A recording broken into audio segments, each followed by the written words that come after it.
I was getting hangry, so I just ate a full spoon of peanut butter, and it is so hard to speak with a lot of peanut butter in my throat. But let's just get after it, right? So we have the Dolphins visiting the Seahawks. Current line is Seahawks -4.5, with the total being at 41.5. My God, sorry Dolphins fans. Tua should not play football anymore. That man is concussed, not just like 1, 2 times.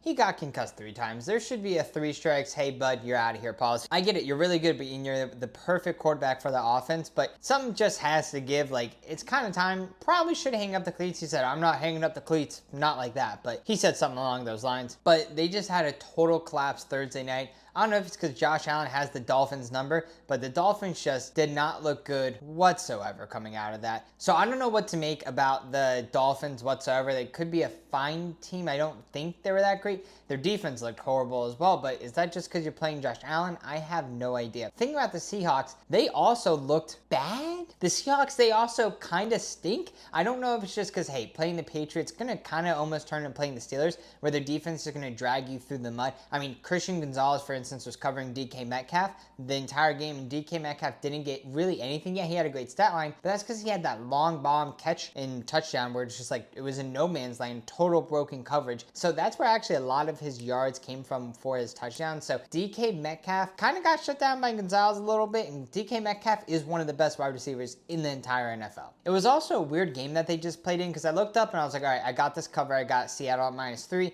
Looked down, wasn't worried about it, was focusing on other games during red zone. Next thing I know, it's like, oh, okay, this covers basically in jeopardy, and then all of a sudden I pushed, which I'm very thankful I pushed because I got the best of the number. I got them at -3. If I got them at -3.5 like almost everyone else, that right there would have been a bad beat. Now for Seattle, they might be good, they might be terrible. I have no idea. So when looking at the movement from this game, it opened up Seattle -5.5, then it went to -5. I have a lot of liquid in my mouth right now because I just ate a pickle and now I'm salivating, and now it's right now at -4.5 Seahawks against the Dolphins. One important thing to know here is that the Seahawks have 63% of the bets with only 50% of the money, so we can see that percent differential for the Dolphins. But none of this stuff matters. Let's just put this into the effective formula. I'm a dumb bettor. Right, I'm pretty dumb when it comes to all of it. And Devon Achane, I took him 50+ rushing yards. I thought it was going to be a lock, and he absolutely hit that within, I think, like midway through the second quarter. So in my head, he is unstoppable. Doesn't matter. It could not correlate to next week. He's on the injury report, so we have to really actually check out if he's playing or not. But if he is, let's just go ahead and give a half point to the Dolphins. Next thing is actually Dolphins related too, is that Tyler Huntley. There are so many sirens outside. It is amazing.